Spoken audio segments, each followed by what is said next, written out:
कृपया स्थान ग्रहण कर लें।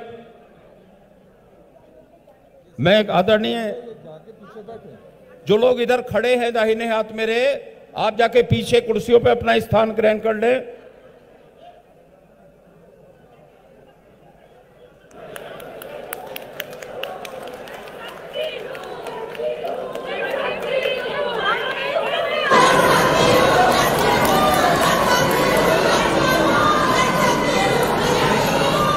हमारी उत्तराखंड की महिलाओं की शान का प्रतीक है।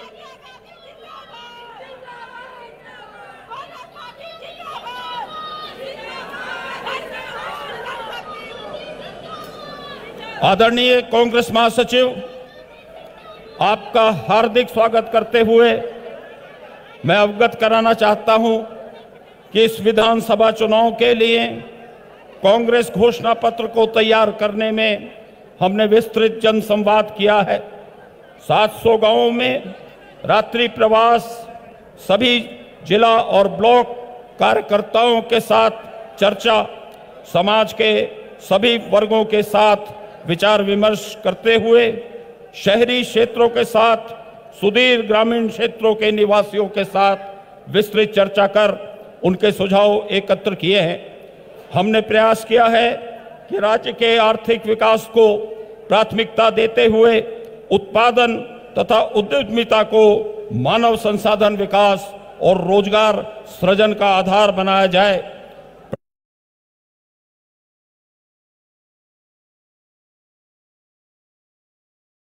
उत्पादकता से जोड़ा जाए। इससे प्रतिज्ञा पत्र 2022 को स्वरूप प्रदान किया है। मंचासीन वरिष्ठ नेताओं के मार्गदर्शन के लिए मैं आभार व्यक्त करता हूं।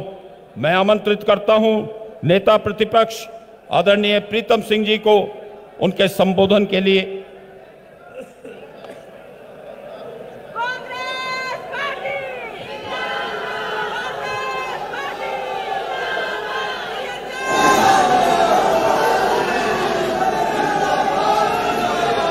मंच पर आसीन अखिल भारतीय कांग्रेस कमेटी की महामंत्री आदरणीय प्रियंका गांधी जी, प्रदेश के प्रभारी आदरणीय देवेंद्र यादव जी, प्रदेश कांग्रेस कमेटी के सम्मानित अध्यक्ष गणेश गोदियाल जी, मंच पर आसीन उत्तराखंड राज्य के पूर्व मुख्यमंत्री आदरणीय हरीश रावत जी, सभी मंच पर आसीन कांग्रेस के वरिष्ठ नेता, यहाँ उपस्थित कांग्रेस के मेरे सम्मानित साथियों, आज का दिवस आपके लिए और हमारे लिए बहुत हर्ष का दिवस है कि आज हमारे बीच अखिल भारतीय कांग्रेस कमेटी की महामंत्री आदरणीय प्रियंका गांधी जी उपस्थित हुई हैं। मैं अपनी ओर से और आप सबकी ओर से प्रियंका गांधी जी का देहरादून आगमन पर हार्दिक अभिनंदन, हार्दिक स्वागत करता हूं। साथियों, आज का ये दिवस इसलिए भी महत्वपूर्ण है कि आज 2022 के इस चुनाव में कांग्रेस अपना चुनावी घोषणा पत्र जारी करने जा रही है और उस चुनावी घोषणा पत्र को जारी करने के लिए आदरणीय प्रियंका गांधी जी ने समय दिया।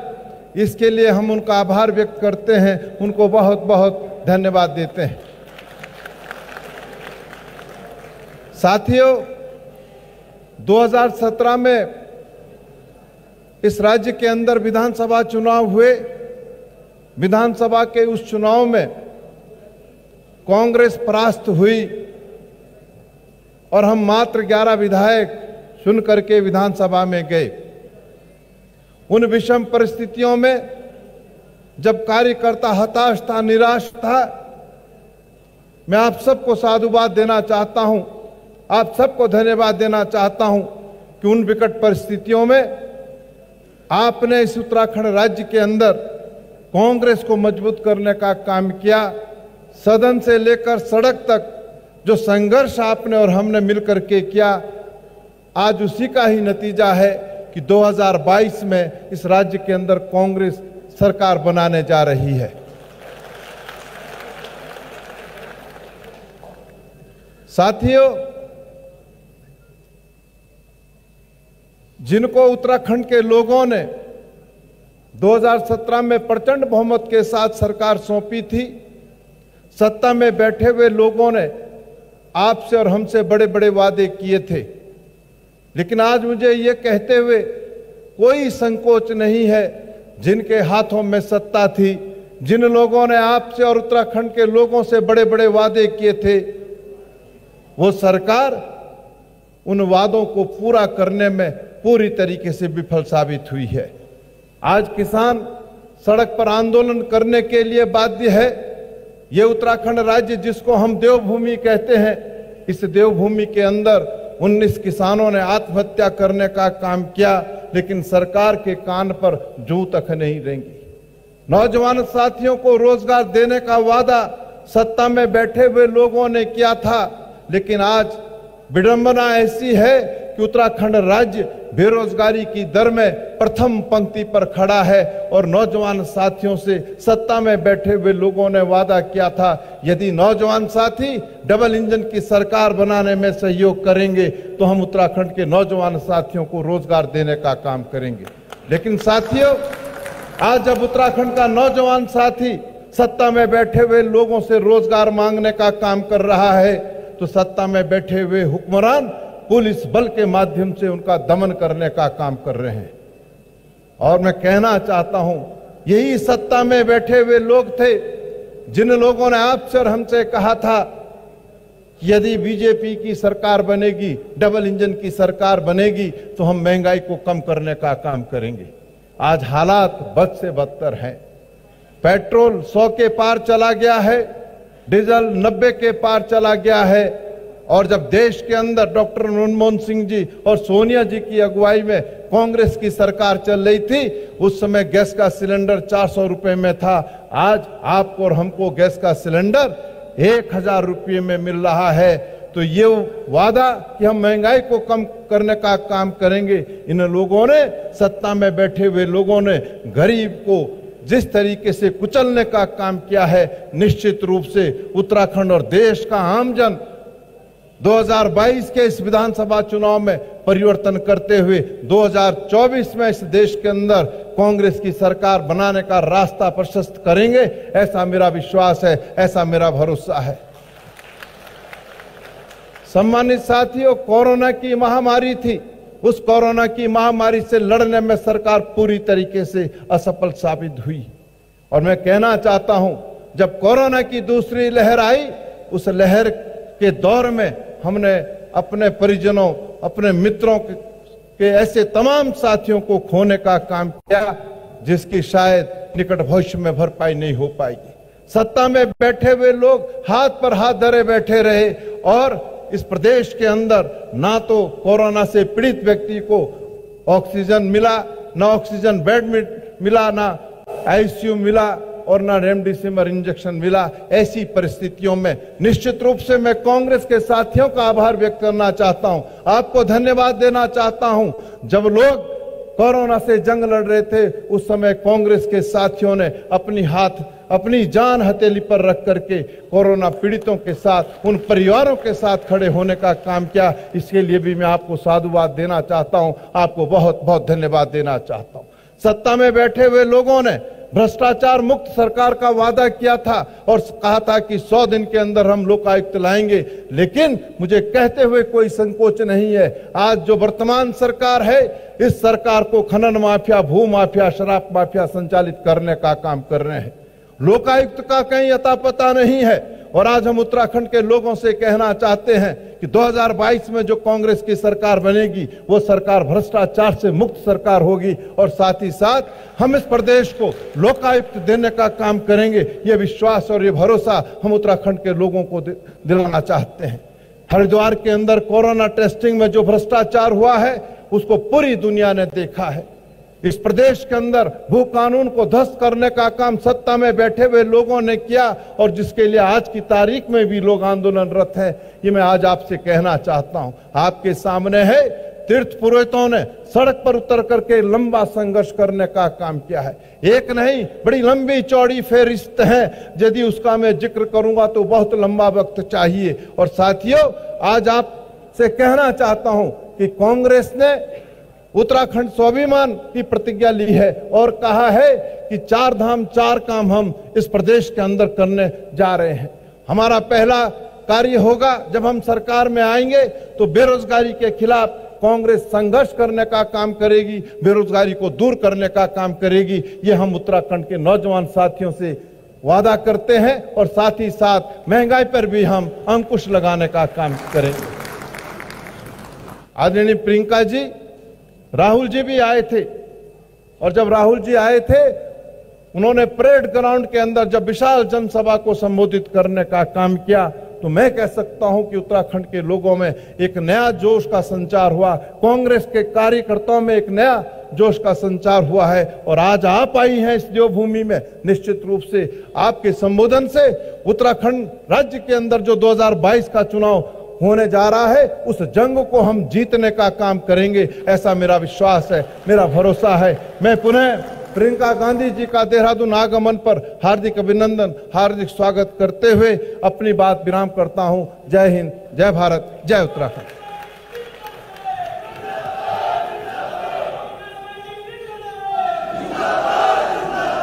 मैं आमंत्रित करता हूं आदरणीय प्रदेश कांग्रेस कमेटी के अध्यक्ष गणेश गोदियाल जी को उनके ऊर्जावान संबोधन के लिए।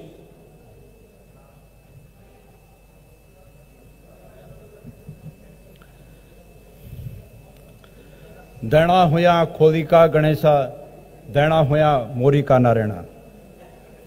शोषण मुक्त समाज की स्वप्न दृष्टा, करोड़ों करोड़ भारतीयों की भविष्य की आशा और अन्याय पर न्याय की जीत की प्रतीक हमारी आदरणीय राष्ट्रीय महासचिव प्रियंका गांधी जी का मैं इस देवभूमि में पहुंचने पर हार्दिक अभिनंदन और स्वागत करता हूं।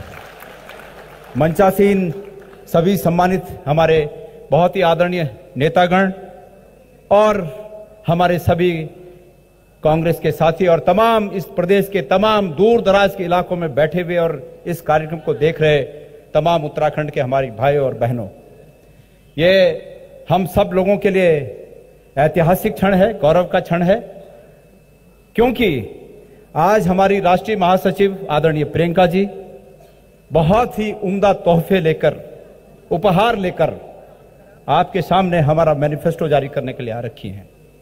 साथियों, एक श्लोक कहा गया है कि न तो अहम कामये राज्यम न स्वर्ग न पुनर्भवम, कामये दुख तप्ता नाम प्राणी नाम आर्त नाशनम। और भारतीय राजनीति में एक ऐसी शख्सियत है जो इस श्लोक को चरितार्थ करती हैं।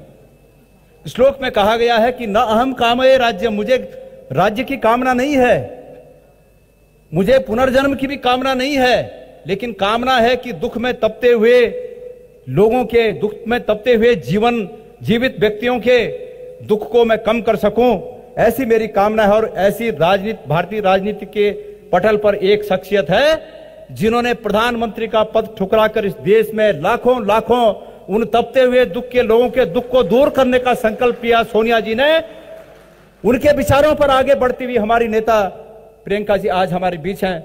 इससे बड़ा सौभाग्य का दिन क्या हो सकता है। साथियों, वर्तमान उत्तराखंड की सरकार के जो कारनामे हैं उनके बारे में हमारे बड़े भाई प्रीतम सिंह जी ने यहां पर कहा, और आज वो दिन है कि हम अगली आने वाली कांग्रेस की सरकार में क्या करेंगे, उसके लिए हम अपनी बात को कहें। उस बात को कहने से पहले मैं एक बात आप लोगों को कहना चाहता हूं, हम सब उसके प्रत्यक्षदर्शी हैं। आदरणीय राहुल जी पिछले 2 महीने पहले हमारे बीच आए और एक बहुत बड़ी जनसभा को उन्होंने संबोधित किया। आदरणीय प्रियंका जी वो पूरे उत्तराखंड का दिल जीत कर यहां से गए हैं। उन्होंने एक बात कही और उन्होंने कहा कि इस वीर भूमि के वीर जवानों से, इस वीर भूमि के वीर बेटों से बहनों से मेरा रिश्ता है। और वो क्या रिश्ता है? उन्होंने कहा कि इस वीरभूमि, इस देवभूमि की मिट्टी से मेरा रिश्ता है। और वो रिश्ता है कि इस देश की सरहदों पर रक्षा करते हुए इस प्रदेश के हजारों लाखों जवानों ने अपने प्राणों की आहुति देकर इस देश की एकता और अखंडता के लिए अपनी जान की बाजी लगाई। और मेरे परिवार के 2 लोगों ने इस देश की एकता और अखंडता के लिए जान दी है। कुर्बानी का रिश्ता है मेरा और आपका। और आपको हम अपने नेता के रूप में ही सिर्फ नहीं, बल्कि अपने उस देश की एकता और अखंडता की रक्षा करने वाले रिश्तेदार के रूप में आज हम इस देवभूमि में आपका स्वागत करते हैं। मेरे प्यारे साथियों, कांग्रेस ने अतीत में कुर्बानियां दी हैं इस देश की एकता और अखंडता के लिए। विकास के अगर मैं बातें करूं तो आज दिल्ली में बैठे हुए वो लोग जो भारत सरकार को चलाने की बात कर रहे हैं, वो कांग्रेस के बनाए हुए बड़े बड़े उद्यमों को बेचकर भारत की सरकार को चलाने का काम कर रहे हैं, कुछ नया काम नहीं कर रहे हैं। और जुमलेबाजी, चुनाव में जुमले कहते हैं और उसके बाद कहते हैं कि चुनाव में तो जुमले बोले जाते हैं। मैं इस मंच से उत्तराखंड की जनता का आह्वान करना चाहता हूं कि इन जुमलेबाजों के जुमले में मत फंसिए। हमने 5 साल बर्बाद किए। उत्तराखंड को कांग्रेस की 2002 से 2007 तक की सरकार, उसके बाद जो हमारा द्वितीय कार्यकाल था, वो सरकार जहां तक इस उत्तराखंड को लेकर आई थी, आज अमित शाह जी के शब्दों में वो गड्ढा हो गया है। इन गड्ढों को भरना है तो कांग्रेस को लाना है। और मैं आप सब साथियों के माध्यम से कहना चाहता हूं, जिस दिन मैं कांग्रेस का अध्यक्ष पद हमारे शीर्ष नेतृत्व के आशीर्वाद से मुझे प्राप्त हुआ, मुझे मीडिया ने सबसे पहला पूछा कि भोदियाल जी आप क्या करना चाहते हो? और मैंने कहा कि मैं जो सबसे बड़ा काम चाहता हूं, मेरी सरकार, कांग्रेस की सरकार उत्तराखंड में स्थापित होकर जिन मकसदों के लिए उत्तराखंड राज्य का निर्माण हुआ, जो हमारे शहीदों का सपना था, उत्तराखंड निर्माण में जिन्होंने अपनी शहादत दी, उनके जो सपने थे, हमारे आंदोलनकारी भाइयों ने जो खून और पसीना बहाया, उनके जो सपने थे, उनके सपनों के अनुरूप उत्तराखंड हम बनाएंगे। और वो सपनों का उत्तराखंड वो होगा जिसमें प्रत्येक व्यक्ति को जो सरकारी सेवा में नहीं है, उस प्रत्येक घर को एक सरकार द्वारा आयोजित प्रायोजित रोजगार हम दे सकें। ये 4 लाख रोजगार देने की बात जो आपके माध्यम से हम कर रहे हैं, ये वही है। मेरे साथियों, जुमला था ना, बहुत हुई महंगाई की मार, अब की बात फलाने की सरकार, 470 का सिलेंडर 1100 पार पहुंचा दिया। जुमला साबित हुआ। लेकिन हम सिर्फ इस जुमले को कहकर अपने फर्ज की इतिश्री नहीं कर सकते। इसलिए हमने संकल्प लिया है कि हम आज प्रियंका जी के यहां पर उपस्थिति में हम सब ये घोषणा करते हैं कि हमारी सरकार आने पर जो आपने ये जो हमारे पोस्टर बैनर लगे हैं पूरे प्रदेश में, जो हमने संकल्प लिया है कि इन जुमलेबाजों को इनकी हैसियत दिखाकर हम 1100 के सिलेंडर को फिर 500 तक लेके आएंगे। ये हम आज इस मंच से घोषणा करना चाहते हैं। ये हमारी बहनों के गृहिणियों के दुख और दर्द को समझते हुए हमारे शीर्ष नेतृत्व ने फैसला ले रखा है। आदरणीय प्रियंका जी को इस बात की बहुत चिंता थी कि पहाड़ी क्षेत्रों में लोग बड़ी मुश्किलों से लकड़ी की गठरी लाकर किस तरह जीवन का निर्वहन इस आधुनिक युग में कर रहे हैं, 1100 का सिलेंडर नहीं ले सकते हैं, ये चिंता थी।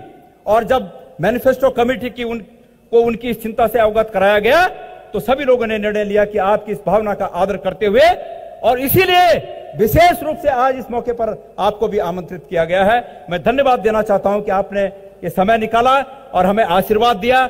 मैं साथियों आपसे निवेदन करना चाहता हूं कि उत्तराखंड की जो मूलभूत समस्याएं हैं, कांग्रेस की सरकार रोजगार, उसके अलावा जो स्वास्थ्य की समस्या है, महंगाई की समस्या है, और हमारे जो गरीब परिवार हैं, प्रत्येक वर्ष उन लोगों को हमारे राहुल जी की न्याय योजना के तहत 40,000 रुपए जो मिलने चाहिए, वो ये सरकार, हमारी सरकार, आने वाली सरकार देगी। मैं ये घोषणा आप लोगों के सामने, ये ऐलान आपके सामने आप लोगों के उपस्थिति में करना चाहता हूं। और अंत में हमारी राष्ट्रीय महासचिव प्रियंका जी की उपस्थिति में मैं कांग्रेस अध्यक्ष होने के नाते मेरे इस प्रदेश के तमाम उन युवाओं से आह्वान करना चाहता हूं। मेरे साथियों, जब कोरोना काल में आपकी नौकरियां गई, आज हर एक गांव में 150-150 बच्चे हैं जो नौकरियां छोड़कर वापस आ रखे हैं। मैं उनसे पूछना चाहता हूं, सबने सुना होगा, हमारे देश के आदरणीय प्रधानमंत्री जी ने उस समय बड़ी लच्छेदार भाषा कही और कहा कि मैं 20 लाख करोड़ का पैकेज जारी करता हूं। सबने सुना होगा। मैं पूछना चाहता हूं, उस 20 लाख करोड़ के पैकेज में से किसको राहत मिलनी चाहिए थी? राहत उसको मिलनी चाहिए थी जिसकी नौकरी गई। अगर किसी की 12,000 15,000 की नौकरी गई तो उसे कहना चाहिए था कि भाई जब तक तुम्हारी दोबारा नौकरी नहीं लगती है तुम्हें हम 5,000 7,000 रुपए पर माह देते हैं। लेकिन अफसोस कि उन्हें एक नया पैसा नहीं मिला।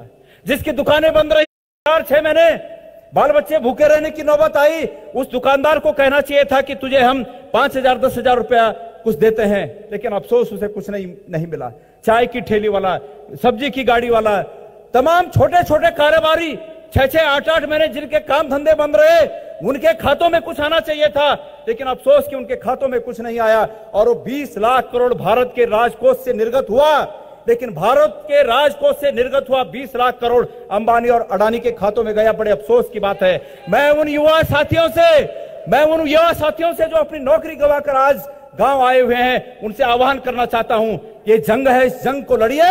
और हम आपको ये आह्वान करते हैं, ये संकल्प लेते हैं कि हम आपको, आपके दुखों को समझते हुए, दर्द को समझते हुए आपके रोजगार का बंदोबस्त करेंगे। ये जुमलेबाज आपके रोजगार का बंदोबस्त नहीं करने वाले हैं। कांग्रेस की सरकार आपके रोजगार का बंदोबस्त करेगी। हम आपके रोजगार का बंदोबस्त करेंगे। हम पर विश्वास करिए। आप हमें सहयोग दीजिए, हम आपको समृद्धि देंगे।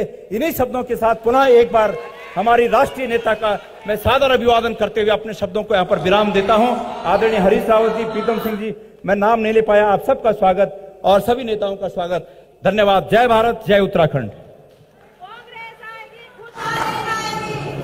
असीम ऊर्जा और अनुभव से युक्त, समाज की पीड़ा को गहराई से समझने वाले पूर्व मुख्यमंत्री, हमारी कैंपेन कमेटी के चेयरमैन आदरणीय हरीश रावत जी को मैं आमंत्रित करता हूं कि वो आए और हमें संबोधित करें।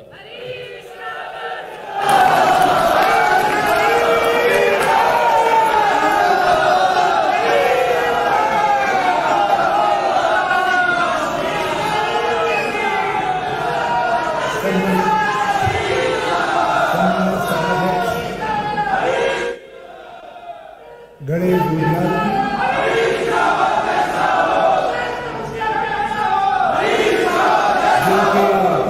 उत्तराखंड आगमन की सारा उत्तराखंड दूर दूर गांव में हमारी बहनें, भाई, बुजुर्ग बड़ी बेसब्री के साथ प्रतीक्षा कर रहे थे। ऐसी हमारी राष्ट्रीय महासचिव और हमारी कांग्रेस के सारे विश्वासों की थाती को अपने साथ लेकर के चलने वाली आदरणीय प्रियंका गांधी जी, मैं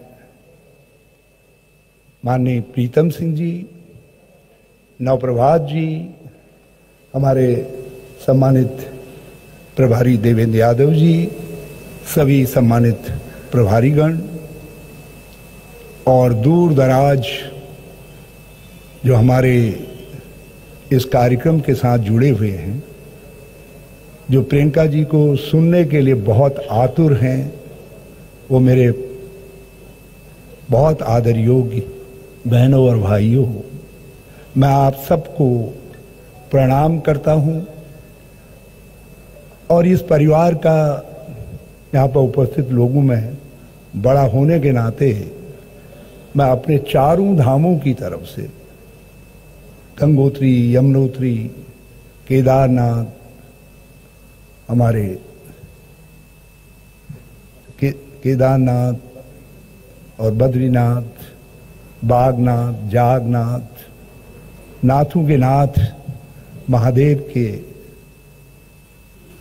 को प्रणाम करते हुए प्रियंका जी, आपको और आपके संघर्ष को बहुत बहुत आशीर्वाद देता हूं। और मैं दो ऐसे उद्घोषों का साक्षी रहा हूं जिनको युगांतकारी कहा जा सकता है। इंदिरा जी ने, तब हम छात्र थे, कहा था गरीबी हटाओ गरीबी एक पल में नहीं हटती, वो जानती थी। गरीबी हटाने के लिए आज उनकी तीसरी पीढ़ी भी संघर्ष कर रही है। राहुल जी संघर्ष कर रहे हैं, प्रियंका जी संघर्ष कर रही हैं, मगर उनका नारा युगांतकारी था। उसने प्रत्येक सरकार को मजबूर किया कि वो गरीब को अपनी नीतियों का केंद्र बिंदु बनाए। और उनकी पोती ने एक इतना ही युगांतकारी नारा 21वीं सदी के भारत को बनाने के लिए दिया है, कहा है लड़की हूं लड़ सकती हूं। और बिना इस नारे के पूर्ण भावार्थ को समझे और उसके साथ अपने को जोड़े, कोई भी राजनीतिक दल 21वीं सदी का खुशहाल भारत नहीं बना सकता, खुशहाल उत्तराखंड नहीं बना सकता है। मैं बहुत बहुत आपको धन्यवाद देता हूं। भगवान आपको शक्ति दे और आप राहुल जी के साथ मिलकर कांग्रेस को 2024 में फिर से सत्ता में लाएं, ताकि आपकी दादी के नारे को, युगांतकारी नारे को, आपके नारे के साथ नारी हूं लड़ सकती हूं, लड़की हूं लड़ सकती हूं के साथ मिलाकर हम 21वीं सदी का खुशहाल भारत बना सकें। ये मेरा वादा आप सब अपने उत्तराखंड के भाई बहनों से भी है। आज हमने प्रियंका जी को इसलिए आमंत्रित किया, हमारी नारी शक्ति को भी एक नई स्फूर्ति की जरूरत है, एक नई प्रेरणा की जरूरत है। हमारा उत्तराखंड अपने नारियों का, वीर नारियों का बहुत बहुत आभारी है। वही हमारे प्राणाधार हैं, वही हमारे जीवनाधार हैं। हमारे उत्तराखंड को यदि ये पहचान है आज इस देवभूमि को, तो उसमें हमारे बहनों का बहुत बड़ा योगदान है। उसके बाद योगदान हमारे वीर सैनिकों का है, हमारे स्वतंत्रता संग्राम के सेनानियों का है, हमारे राज्य आंदोलन के सिपाहियों का है। मैं उन सब लोगों को भी बहुत बहुत प्रणाम करता हूं। आज हम प्रियंका जी के माध्यम से, हमारे शास्त्रों में कहा जाता है कि कन्या जिसकी शुरुआत करती है तो शुभ ही शुभ होता है।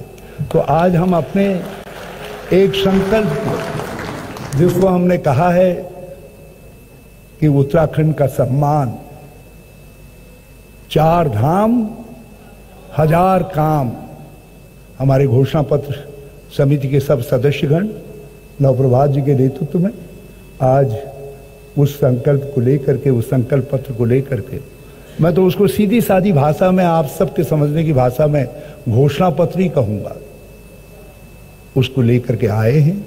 और आपके हाथों जब हम उसको लोगों को समर्पित कर रहे हैं, उत्तराखंड के लोगों के सामने समर्पित कर रहे हैं, प्रियंका जी, हम सब जो मंचासीन लोग हैं, हम अपनी जिम्मेदारी को समझते हैं और हम प्राण प्रण से भी इस घोषणा पत्र को अक्षर अक्षर लागू करेंगे, पूरी तरीके से लागू करेंगे। आप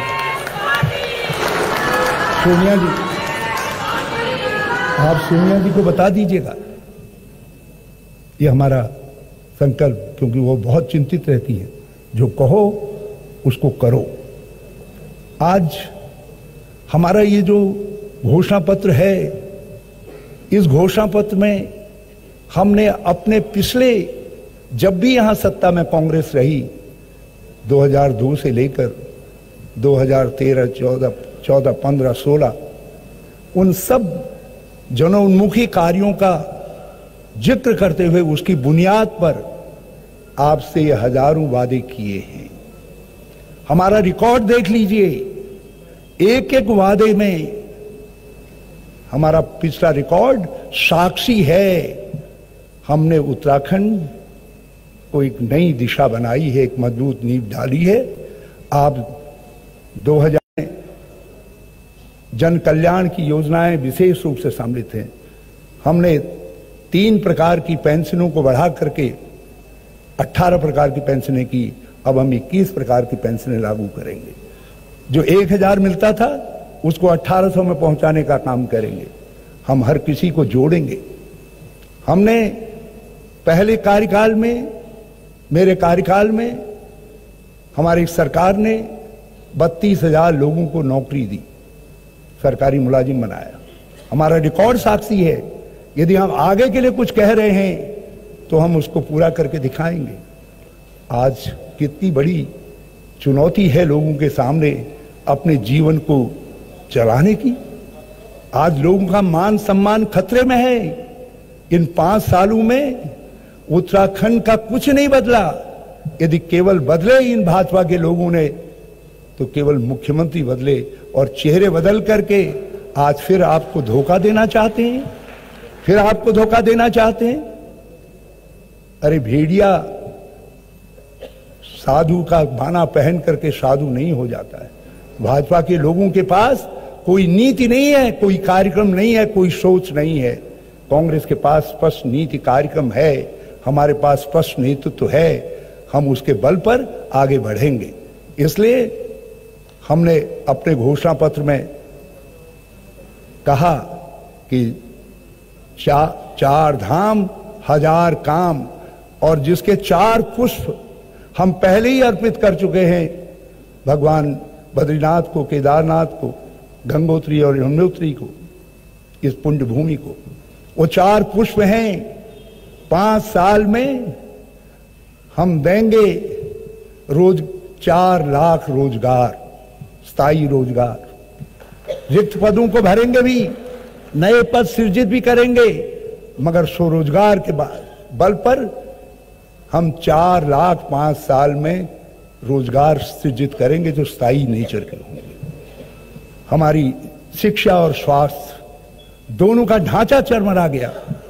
प्रीतम ने अभी कहा, प्रीतम सिंह जी ने, कि किस तरीके से कोरोना काल में हमारे भाइयों के मरने के लिए छोड़ दिया गया। देश के अंदर प्रियंका जी दूसरे नंबर पर प्रतिशतवार सर्वाधिक मौतें उत्तराखंड में हुई हैं, छोटे से उत्तराखंड के अंदर। मैं उन सब परिवारों के प्रति मेरा हृदय, जो हमारे लोगों की सरकार की नालायकी से मर गए, हमारे बीच में नहीं है, मैं उन सबको सांत्वना देना चाहता हूं। और इसीलिए हमने अपने इन 4 पुष्पों में एक पुष्प ये रखा है कि स्वास्थ्य सेवाएं पहुंचाएंगे गांव गांव, द्वार द्वार। नई टेक्नोलॉजी का, साइंस टेक्नोलॉजी का उपयोग करेंगे इस काम के लिए। हमने कहा है आप सब भाई बहनों से, उत्तराखंड के लोगों से, कि उत्तराखंड के भाइयों बहनों, जिन भाई बहनों की आमदनी बहुत कम है, जो कोरोना काल में और ध्वस्त हो गई, नोटबंदी, जीएसटी के कारण जो छोटे छोटे व्यापारी आजीविका पा रहे थे, गरीबी के गर्त में चले गए, हम इन सब लोगों को चिन्हित करेंगे। ये संख्या 5 लाख भी हो सकती है, 5 लाख से ज्यादा भी हो सकती है। मैं अपने साथियों से समापूर्वक कहना चाहता हूं, हम इन 5 लाख लोगों को रुपया देंगे हर साल 40,000। 5 लाख लोगों को रुपया देंगे हर साल 40,000। और मैं जानता हूं मेरी बहनें चाहे किसी जगह इस समय प्रियंका जी को सुनने के लिए आई, प्रियंका जी को सुनने के लिए आई, प्रियंका जी को सुनने के लिए आई, प्रियंका जी को सुनने के लिए आई, प्रियंका जी को सुनने के लिए आई, प्रियंका जी को सुनने के लिए आई, प्रियंका जी को सुनने के लिए आई, प्रियंका जी को सुनने के लिए आई, प्रियंका जी को सुनने के लिए डर लगा रहता है मन में, कहीं सिलेंडर खत्म न हो जाए, गैस खत्म न हो जाए। और आप हाथ जोड़ करके कहती हैं कि सिलेंडर भैया कल खत्म मत होना, नहीं तो घर वाला जो है जब पैसा मांगूंगी तो डांटेगा, कहां से लाएगा वो पैसा। हर घर आज महंगाई से विचलित है। खाने का तेल जो हमारे समय में 58 रुपए में मिलता था, इन्होंने 200 रुपए में पहुंचा दिया। कौन सी चीज सस्ती है? आप सबकी जेब से पैसा निकला है, देश के चंद खरबपतियों की जेब में गया है। इन्होंने खरबूपति बनाए हैं, इन्होंने गरीब को और गरीब बनाने का काम किया है। समाज का कोई वर्ग नहीं है जो इनके कार्यकाल में गरीब नहीं हुआ। महंगाई रोकना हमारे हाथ में नहीं है, लेकिन हमारे हाथ में एक बात है कि हम आपको राहत दे सकें, कांग्रेस की सरकार बनाइए। इसीलिए हमने कहा है, बनाओ बनाओ कांग्रेस की सरकार, लाओ लाओ कांग्रेस की सरकार। गैस का सिलेंडर नहीं होगा 500 रुपए के पार।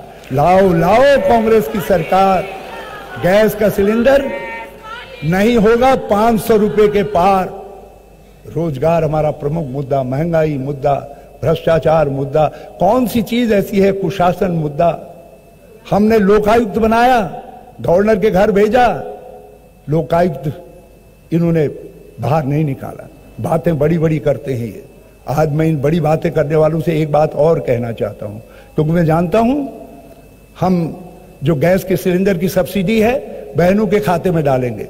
मैं अपने भाइयों से भी कहना चाहता हूं, हम सत्ता में आएंगे, पहले साल 100 यूनिट बिजली फ्री और दूसरे साल उसको बढ़ा करके 200 यूनिट तक लेकर के जाने का काम करेंगे। हम हर तरीके की समृद्धि को, खुशहाली को आपके साथ बांटेंगे। लोग सवाल करेंगे कहां से लाएंगे पैसा। जब केदारनाथ की आपदा आई थी, विकास दर न्यूनतम हो गई थी, राजस्व वृद्धि दर न्यूनतम हो गई थी, व्यापार ठप हो गया था, पर्यटन ठप हो गया था।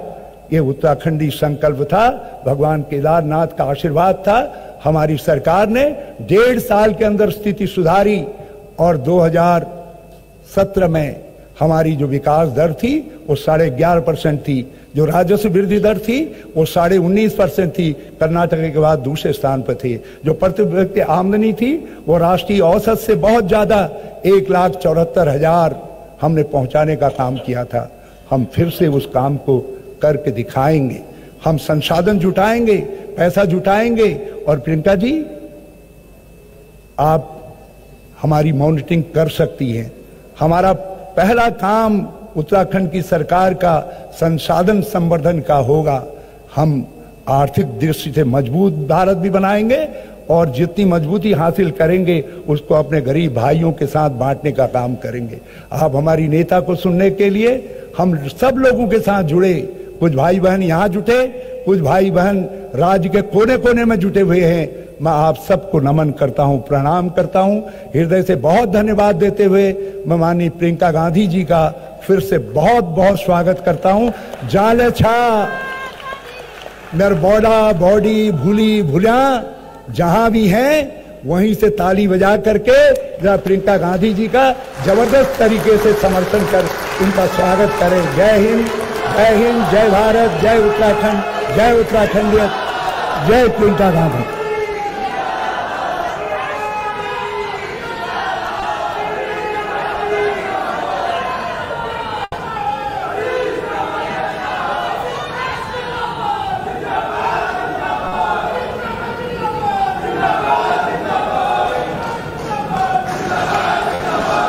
मैं निवेदन करता हूं कांग्रेस की महासचिव आदरणीय प्रियंका गांधी जी से कि उत्तराखंडी स्वाभिमान प्रतिज्ञा पत्र 2022 घोषणा पत्र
देखेंगे एक छोटा सा प्रस्तुतिकरण एक आदरणीय बहन सुनीता गोयल जी के जीवन संघर्ष पर आधारित।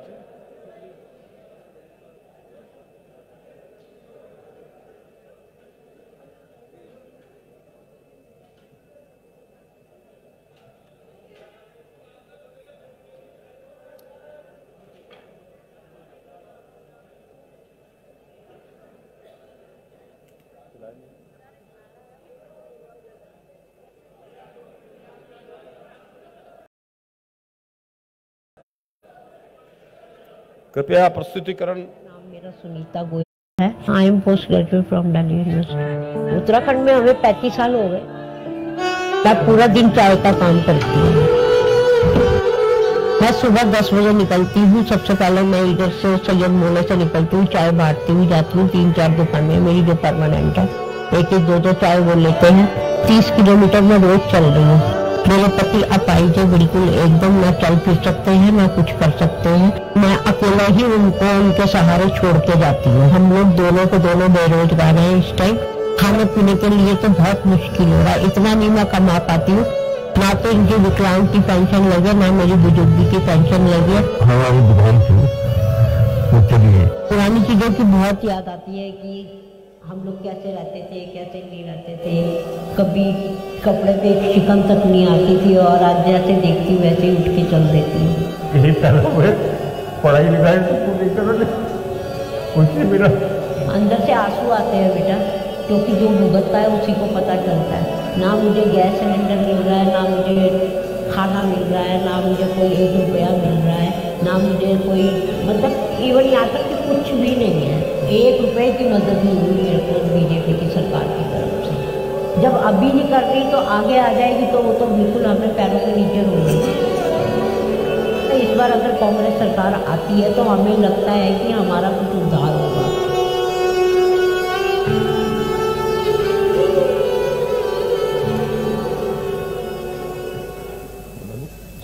मैं निवेदन करूंगा आदरणीय सुनीता गोयल जी से कि वो आए, और निवेदन करूंगा कांग्रेस महासचिव आदरणीय प्रियंका जी से कि उनको एक सम्मान धनराशि प्रदान करने की कृपा करें।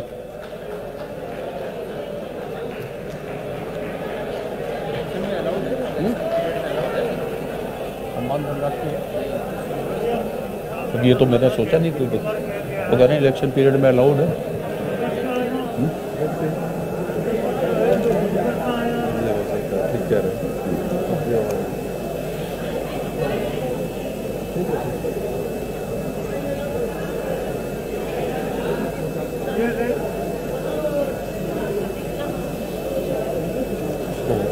प्ले कार्ड को इन्होंने शूट करा दिया, हटा दे।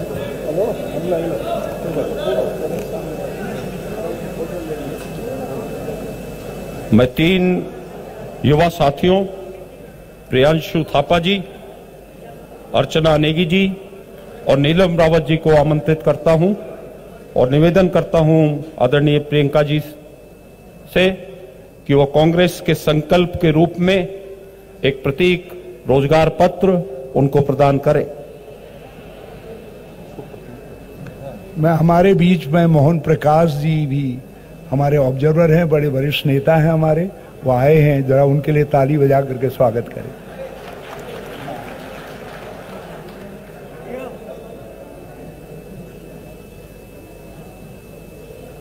कांग्रेस पार्टी, कांग्रेस पार्टी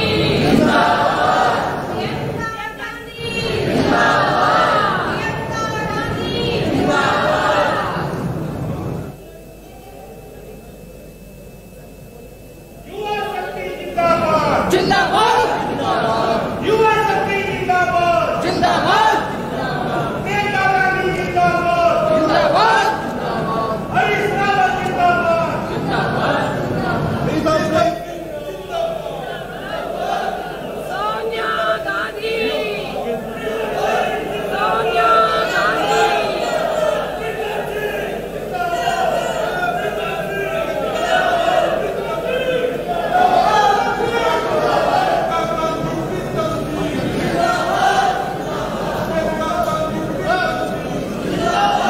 अब हम देखेंगे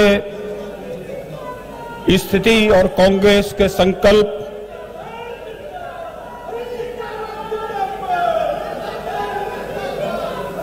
रसोई गैस के ऊपर कि उसका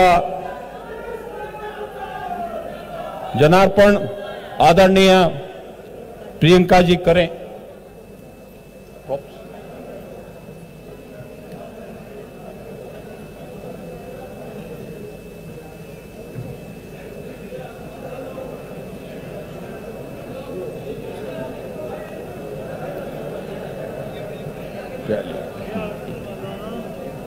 इधर इधर लगा दे, आप आ जाए इधर।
देश में अन्याय का विरोध करने का साहस और नारी शक्ति की प्रतीक आदरणीय प्रियंका जी को आमंत्रित करता हूं कि वह आएं और हमारा मार्गदर्शन करें।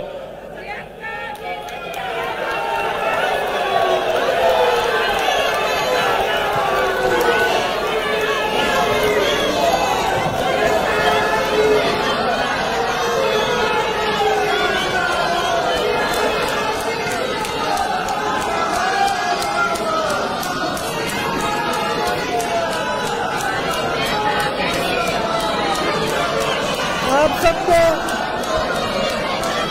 बहुत बहुत धन्यवाद। आपने बहुत बहुत प्यार दिया, प्यार से मेरा स्वागत किया, उसके लिए आप सबको बहुत बहुत धन्यवाद। श्री हरीश रावत जी,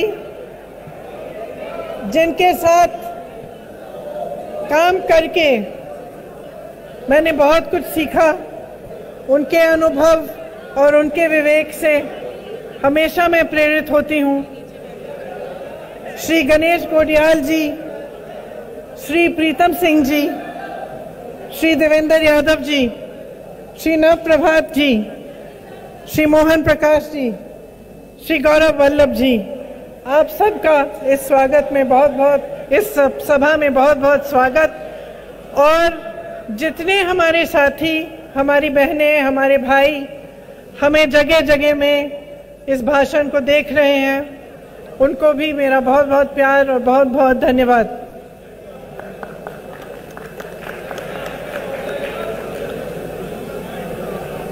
भगवान केदारनाथ, भगवान बद्रीनाथ, गंगोत्री जी, यमुनोत्री जी की ये भूमि है।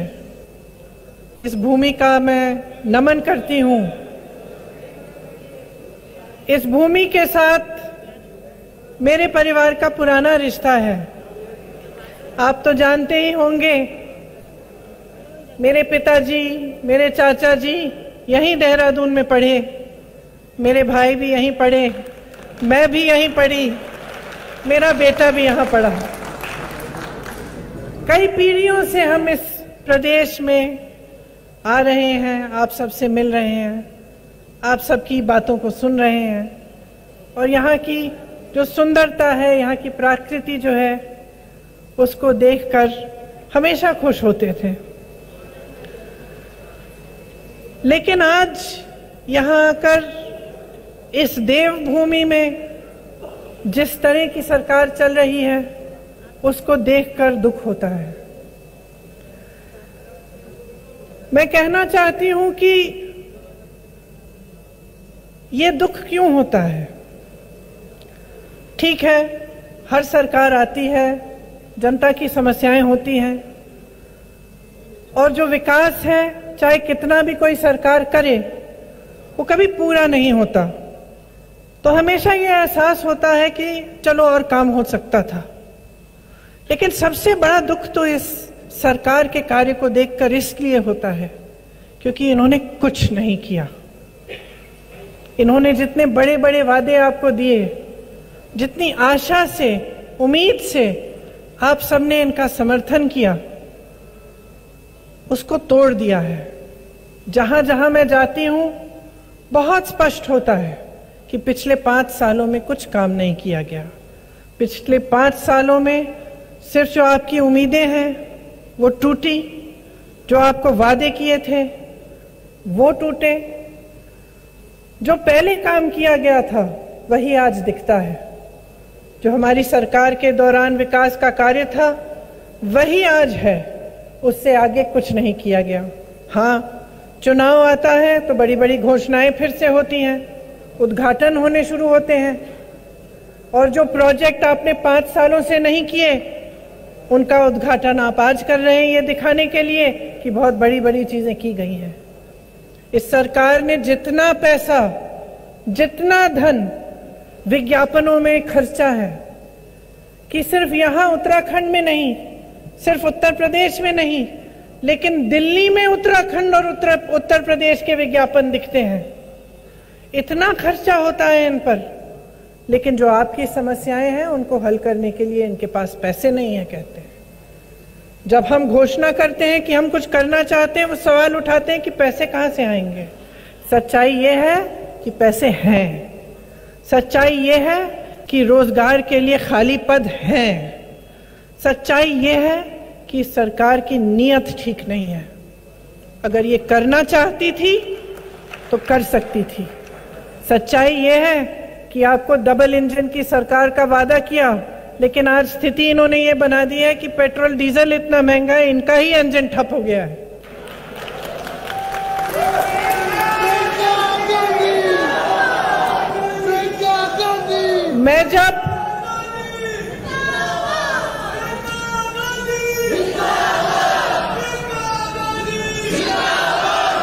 मैं जब अपनी बहनों से मिलती हूँ, वो मुझे बताती हैं कि कितनी परेशान है। और इसीलिए जब आपने नारा आप कह रही थी, लड़की हूं लड़ सकती हूं, तो क्यों आप खुश होती हैं इस नारे को सुन के? क्योंकि आप जानती हैं कि आपका जीवन संघर्ष का जीवन है। आप जानती हैं कि कुछ भी हो, समाज का बोझ आप उठाती हैं, महंगाई का बोझ आप उठाती हैं, जो परिस्थितियां हैं उसका बोझ हमेशा महिला उठाती है। महिला के पास बहुत ज्यादा मौके नहीं है। महिला के पास उसको हमेशा घर भी देखना पड़ता है। चाहे वो बाहर जाके खेती में काम करे, वो घर आएगी, वो घर को भी संभालेगी, परिवार के सदस्यों को देखेगी, वो सुखी हैं, वो अच्छे हैं कि नहीं हैं, सबकी सेहत ठीक है कि नहीं है, कोरोना की मार हुई, सबसे ज्यादा बोझ फिर से आपने उठाया। लेकिन आपको पूरी तरह से नकारा जाता है। जब नेता, राजनीतिक पार्टियां बात करती हैं तो महिला की बात नहीं करती।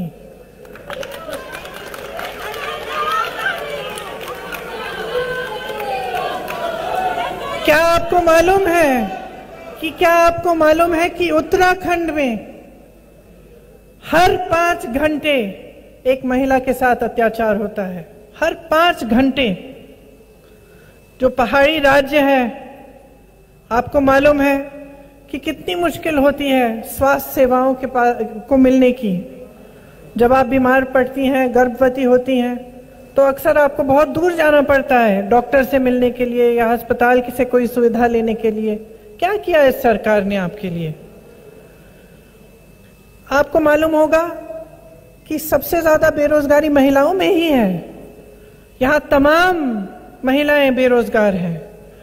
आशा बहुएं, आंगनवाड़ी की महिलाएं, उनका मानदेय बढ़ाया भी नहीं गया। कितना समय हो गया है? साल हो गए हैं और उनका मानदेय वहीं का वहीं है।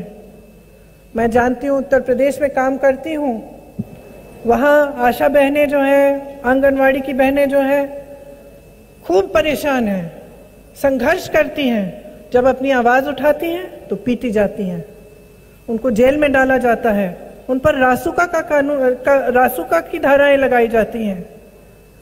तो आप सोचिए कि कैसी सरकार चल रही है। हर जगह बेरोजगारी है, नौजवान बेरोजगार है। हम बेरोजगारी की बात नहीं कर रहे हैं चुनाव के समय। यहाँ के जो राजनीतिक दल हैं, जो सरकार चलाते हैं, क्या बात करते हैं? यहाँ आकर धर्म की बात करते हैं, जाति की बात करते हैं, रोजगार की बात नहीं करेंगे। ये आपको नहीं बताएंगे कि रोजगार कैसे दिलवाए हैं या कैसे दिलवाएंगे, कभी नहीं बताएंगे। ये नहीं बताएंगे कि पिछले 5 सालों में इन्होंने कितने रोजगार दिए, क्योंकि दिए ही नहीं, क्योंकि खाली पद पड़े हुए हैं। तो शिक्षा के बारे में, आपके लिए सुविधाओं के बारे में कौन सोच रहा है? ये सरकार का काम होता है। सरकार का काम है आपको सुरक्षित रखना और आपके जीवन को अच्छा बनाना। अगर आप आज भाजपा की 5 साल की सरकार के बारे में सोचें, अपने मन में झांक के सोचें कि उन्होंने क्या किया आपके लिए। क्या आप आगे बढ़ पाए? क्या आपके जीवन में कोई सुविधा आई? क्या पहले से कोई आसानी हुई आपको जीवन जीने में, या आप और भी त्रस्त हो गए? चाहे महंगाई हो, चाहे हमारे किसान भाई हो, आपने देखा कितना आंदोलन किया। यहाँ मैं जानती हूँ गन्ने का जो बकाया है उसकी इतनी बड़ी समस्या है। अब आप सोचिए पूरे देश भर में जो गन्ने का बकाया है कितना है? 14,000 करोड़। ठीक है, प्रधानमंत्री जी ने अपने लिए 2 हवाई जहाज खरीदे। कितने के? 16,000 करोड़ के। प्रधानमंत्री जी के 2 हवाई जहाज के खर्चे में पूरा गन्ना का बकाया हो सकता था, पूरा हो सकता था। लेकिन उन्होंने क्या चुना? अपने लिए 2 हवाई जहाज खरीदे। लेकिन ये आप मीडिया में नहीं देखेंगे, क्योंकि उनकी आलोचना तो मीडिया में होती नहीं है, आप तक ये बातें पहुंचती नहीं है। आप जानते हैं कि किसानों को कितनी परेशानी है, कितना त्रस्त है। आज खाद नहीं मिलती है उनको, तमाम मुश्किलें हैं। पेट्रोल डीजल के दाम जो हैं इतने बढ़ गए हैं, उससे किसानों पर कितना असर पड़ता है। कोरोना आया, मैं जानती हूं कि कितने लोग उत्तराखंड से दिल्ली में काम करते हैं, किस तरह से उनको कांग्रेस पार्टी ने वापस पहुंचाया। मैं जानती हूं कि उनको वहां पे भगवान पर भरोसे छोड़ दिया गया। एक दिन से दूसरे दिन बताया गया लॉकडाउन है, खुद संभालो, कैसे पहुंचोगे? पैदल पहुंचो। हमने कहा बसों का हम इंतजाम करेंगे। उत्तर प्रदेश के जो प्रवासी थे उनके लिए हमने कहा हम बसों का इंतजाम करेंगे, उसको भी मना कर दिया। आपको मालूम नहीं होगा, लेकिन जो ऑक्सीजन की कमी है उसकी कोई जरूरत नहीं थी। हमारा देश दुनिया के सबसे बड़े ऑक्सीजन मैन्युफैक्चरर्स में से है। हमारे देश में जितना ऑक्सीजन बनता है वो पूरे देश के लिए काफी था, हर अस्पताल में पहुंच सकता था। 2020 में कोरोना आया, दूसरी लहर 2021 में थी। आपके पास 1 साल था, उस 1 साल में आपने कोई योजना नहीं बनाई। आपने ऑक्सीजन का निर्यात किया, आपने वैक्सीन का निर्यात किया, और जब समय आया तो हिंदुस्तानियों के पास ना वैक्सीन थी और ना ऑक्सीजन। और किस तरह से उत्तराखंड के लोगों ने कोरोना को सहा, अपने प्यारों को खोया। ये आप मुझसे बहुत अच्छी तरह से जानते हैं कि आप किन दिनों से गुजरे। तो मैं आपसे पूछना चाहती हूं कि ठीक है, ये परिस्थितियां आप जानते हैं। आप जानते हैं कि महिला परेशान है, नौजवान परेशान है, किसान परेशान है, दलित परेशान है। जहां देखो परेशानी ही परेशानी दिखती है। आप कुछ खरीदने जाते हैं, वो महंगा हो गया है, खरीद नहीं पाते। आपको किसानी करनी है, उसमें कोई सुविधा नहीं है। आपके बच्चों को पढ़ाना है, वो भी नहीं हो पा रहा है। बड़े बड़े उद्योग बंद हो रहे हैं। BHEL जैसे उद्योगों को बेचने की योजना हो रही है। आप सब देख रहे हैं कि गिने चुने उद्योगपति जो प्रधानमंत्री जी के दोस्त हैं, उनके करीबी हैं, वही फूल रहे हैं, फल रहे हैं। कल का बजट आपने देखा। कल के बजट में गरीबों के लिए, मिडिल क्लास के लिए क्या था? कुछ नहीं। आज सुबह किसी ने मुझे कहा कि हीरे का दाम सस्ता हो गया है। हीरे का दाम सस्ता हो गया और दवा का दाम ज्यादा हो गया है, बढ़ गया है। तो आप सोचिए, मैं पूछना चाहती हूं आपसे, आप आंखें कब खोलेंगे? आप सच्चाई कब देखेंगे? जीवन दिख रहा है, हर रोज संघर्ष है, सुबह उठते हैं संघर्ष है। आज ये परिस्थिति आ गई है कि हम नाच रहे हैं कि 500 रुपए का सिलेंडर होगा। हम नाच रहे हैं, ताली बजा रहे हैं, स्टेज पे बैठ के ताली बजा रहे हैं। ये नाच गाने की बात है? क्यों ये परिस्थिति क्यों आई? आपने सिलेंडर को 1000 रुपए बना दिया। पहाड़ी में जब तक सिलेंडर पहुंचता है 2000 रुपए का मिलता है। तो आज हम खुश हो रहे हैं कि चलो हम कह पा रहे हैं कि हम 500 रुपए का करेंगे। लेकिन असलियत यह है कि ये परिस्थितियां ऐसी हो गई हैं कि आज जो सरकार को आपको देना चाहिए कोई तोहफा नहीं है, आपका हक है। आज उस हक को मांगने के लिए आपको इतना संघर्ष करना पड़ रहा है। आज एक राजनीतिक दल कांग्रेस पार्टी आपके सामने आकर कह रही है हम आपको आपका हक देंगे, और आप खुशी से नाच रहे हैं। लेकिन ये आपका हक है, समझ रहे हैं? समझ रहे हैं? कोई आप पे एहसान नहीं कर रहा है, कोई एहसान नहीं कर रहा है। जो यहां बैठा है उसको आपने बिठाया है। अब आप आंख खोलिए। आपके जीवन में अगर संघर्ष है तो संघर्ष के मिटाने की जिम्मेदारी हमारी है और हक आपका है।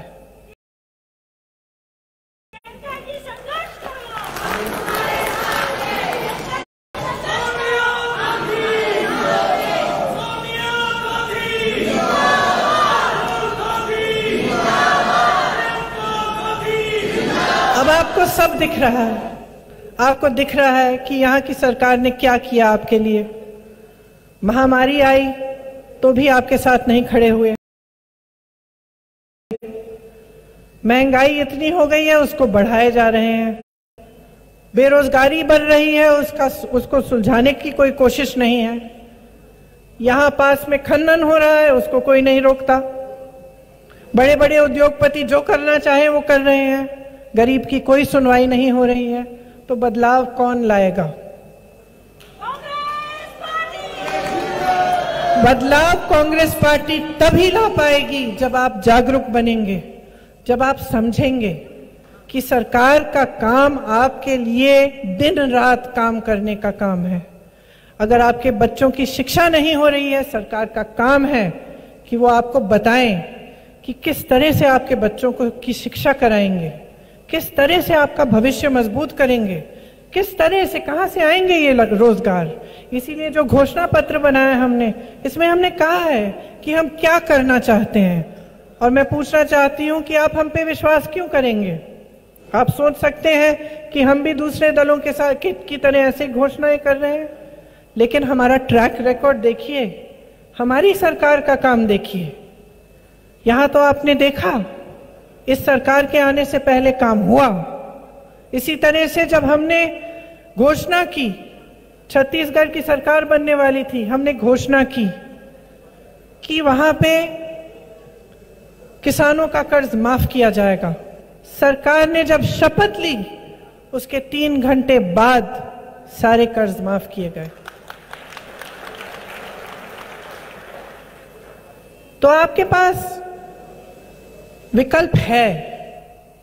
कांग्रेस पार्टी एक विकल्प है जो आपके लिए काम करना चाहती है, जिसके नेता आपके लिए संघर्ष करना चाहते हैं, जिन्होंने 5 सालों में आप ही के संघर्ष, आपके साथ खड़े होकर आपके संघर्ष देखे हैं, और जो हर बार आप ही की आवाज उठाते हैं, आपके लिए न्याय मांगते हैं।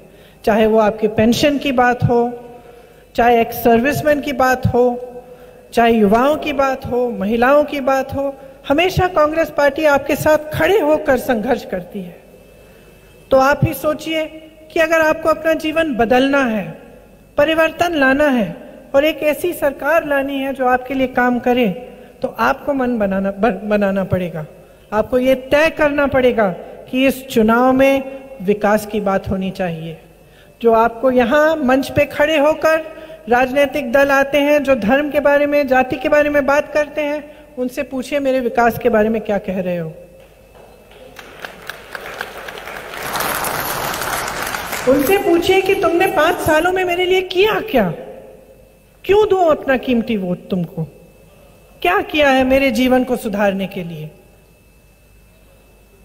तो इन बातों में से आप गुमराह मत होइए। ऐसी बातों को करने से सिर्फ और सिर्फ कुछ राजनीतिक दलों का फायदा होता है, पब्लिक का कोई फायदा नहीं होता, कभी फायदा नहीं होता। जब फूट होती है, जब देश में जब लड़ाया जाता है लोगों को, आप परिवार के बारे में सोचिए। आपका परिवार है, 3 भाई हैं, आपका कारोबार अच्छी तरह से चल रहा है, तीनों इकट्ठे काम कर रहे हैं, खुशी से आगे बढ़ रहा है परिवार। अब किसी ने फूट डाल दी, लड़ाई शुरू हो गई, क्या आप आगे बढ़ पाएंगे? और जब घर का मुखिया ही लड़ाई कराए तब क्या होगा? परिवार का नाश होगा, कभी आगे बढ़ नहीं सकता है ऐसा परिवार। तो जो आपके सामने आकर ऐसी बातें करते हैं, जो नकारात्मक बातें हैं, उनसे आप अपना हक मांगिए, उनसे कहिए, सकारात्मक बातें करिए, विकास की बातें करिए, शिक्षा, सुविधा, स्वास्थ्य, रोजगार, इनकी बातें करिए, बताइए हमारे लिए आप क्या करेंगे, तभी आपको वोट मिलेगा। तो मन बना लीजिए, ये ऐसा चुनाव है जिसमें आप उत्तराखंड का भविष्य बदल सकते हैं। आपका अपना अभिमान है, स्वाभिमान है, अपने स्वाभिमान को मत भूलिए। और जब भी आपके सामने एक नेता आए, किसी भी पार्टी का हो, उससे ये पूछिए कि वो क्या करने जा रहा है आपके लिए, और जब तक करके नहीं दिखाएगा तब तक दोबारा अपना वोट उसके पक्ष में मत दीजिए। ये बातें करना चाहती थी मैं आपसे कहना चाहती थी कि ये जो आपका वोट है ये बहुत महत्वपूर्ण है, इसको हल्के में मत लीजिए। किसी ने कुछ कह दिया कि ये ले लो, वोट दे दो, किसी ने बहका दिया, किसी ने कह दिया कि जाति के आधार पर दे दो, धर्म के आधार पर दे दो, बहकना मत। आप अपना हक मांगो और अपने हक के आधार पर अपना वोट दो, तभी आप आगे बढ़ोगे, तभी आपका प्रदेश आगे बढ़ेगा, तभी आपका देश आगे बढ़ेगा, और तभी उन नेताओं को एहसास होगा कि आपके सामने जो झूठ बोलते हैं, जो आपको गुमराह करने का काम करते हैं, कि उनकी बात अब नहीं चलने वाली। तो अब समय आ गया है, खासतौर से मैं अपनी बहनों को कहना चाहती हूं, आप लड़की हो, लड़ सकती हो, अपने हक के लिए लड़ सकती हो, आपका हक है ये सब। आप बच्चों को पालते क्यों हैं? आप उनकी परवरिश क्यों करते हैं? क्योंकि आपके दिल में ये आशा है ना कि बड़े होके कुछ बनेंगे, बड़े होके सबकी देखभाल करेंगे, उनका भविष्य मजबूत बनेगा। आप नहीं चाहते कि आपकी तरह संघर्ष करें, तो इसलिए लड़िए, अपने हक के लिए लड़िए, अपने बच्चों के भविष्य के हक के लिए लड़िए। और सबसे बड़ा औजार, सबसे बड़ा आपका वोट है। सबसे बड़ा हथियार है, सबसे बड़ा औजार है, इसका इस्तेमाल करिए ध्यान से, विवेक से और जिम्मेदारी से। तो चुनाव आने वाला है, ये सब बातें करनी थी आपसे।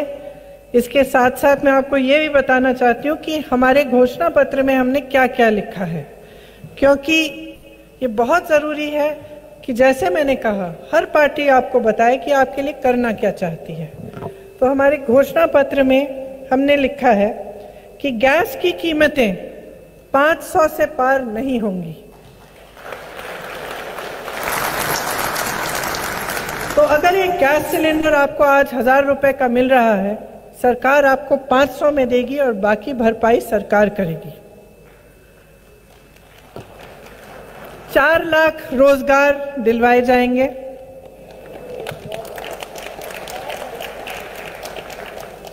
पर्यटन को बहुत बढ़ावा दिया जाएगा।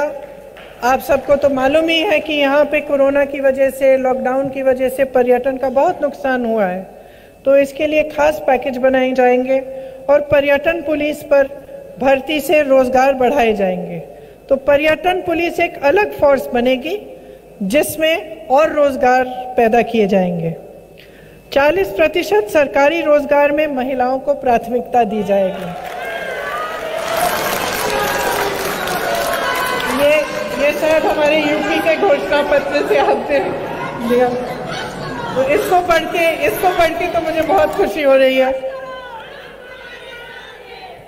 और पुलिस विभाग में 40% पद महिलाओं के लिए आरक्षित होंगे। सरकारी बसों में महिलाओं को मुफ्त यात्रा मिलेगी। मेरी आशा और आंगनबाड़ी की बहनों के लिए उनका मानदेय 1.5 गुना बढ़ाया जाएगा। कमजोर परिवारों की मदद के लिए, खास तौर से उन परिवारों के लिए जिन्होंने सबसे ज्यादा कोरोना की वजह से जिन्होंने सहा है और कोरोना की मार सबसे ज्यादा सही है, उनके लिए 40,000 रुपए की मदद सालाना मिलेगी। और स्वास्थ्य सेवाएं जो हैं वो गांव-गांव तक पहुंचाई जाएंगी। इसमें मैं पूछ रही थी आज कि कैसे करेंगे, तो मुझे बताया जा रहा था कि नए नए तकनीक हैं, आजकल आधुनिक तकनीक है, उनका इस्तेमाल किया जाएगा। और आप बता रहे थे मुझे कि शायद देवेंद्र जी बता रहे थे कि ड्रोन्स के जरिए भी दवाइयों को पहाड़ी इलाकों में पहुंचाना, इसकी पूरी योजना बनाई है। तो ये कुछ प्रतिज्ञाएं हैं जो हमारे घोषणा पत्र में की गई हैं, और मैं प्रतिज्ञा शब्द इसलिए इस्तेमाल कर रही हूं क्योंकि इसका मतलब है कि इनको पूरा किया जाएगा। लेकिन पूरे घोषणा पत्र को भी जरूर पढ़िए। इसमें हर जने के लिए कुछ है, किस तरह से हम करना चाह रहे हैं, पूरा खाका तैयार है। और हम चाहते हैं कि ज्यादा से ज्यादा लोग पढ़ें और समझें कि कांग्रेस की सरकार आपकी समस्याओं को सुलझाने के लिए बनेगी और आपकी समस्याओं को सुलझाने के लिए दिन रात काम करेगी। आप सबको बहुत बहुत धन्यवाद, आपने मेरी बातें बहुत ध्यान से सुनी जी। जय हिंद, जय उत्तराखंड।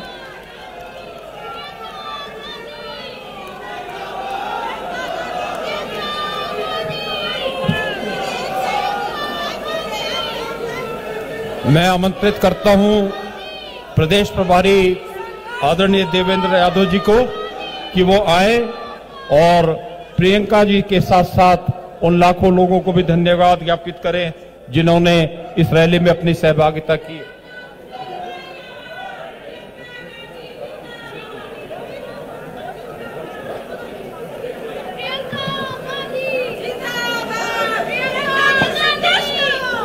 मैं यहाँ उपस्थित मेरी सभी बहनों भाइयों और सुदूर जो पूरे उत्तराखंड में लगभग 100 जगह से आज ये डिजिटल रैली का संबोधन हमारी बहुत ही आदरणीय संघर्षशील ऑल इंडिया कांग्रेस कमेटी की महासचिव आदरणीय प्रियंका गांधी जी का उत्तराखंड की समस्त जनता की तरफ से और विशेष रूप से कांग्रेस पार्टी के इस परिवार की तरफ से दिल की गहराइयों से धन्यवाद करता हूं। और मैं यहां कहना चाहता हूं कि ये आपकी प्रेरणा है मैम, कि इतनी सारी जो हमारी महिलाओं के लिए खास तौर से हमने यहां स्कीम इसमें रखी है, इसमें कहीं ना कहीं आपकी बहुत ही प्रेरणा है, हम सबको मिली है। और मुझे पूरी उम्मीद है कि इस एक बात से निश्चित ही ना सिर्फ उत्तराखंड का भविष्य बल्कि देश का भविष्य बदल सकता है, क्योंकि महिलाएं आधी आबादी भी हैं। और जहां महिला एक शिक्षित होती है, जहां एक महिला एम्पावर होती है, तो पूरा परिवार जो है उसका एम्पावर होता है। आज के इसमें हमारे इस कार्यक्रम में विशेष रूप से आपके पधारने का मैं पुनः एक बार पूरे उत्तराखंड की जनता और कांग्रेस परिवार की तरफ से बहुत बहुत धन्यवाद करता हूं। जय हिंद, जय भारत, जय उत्तराखंड।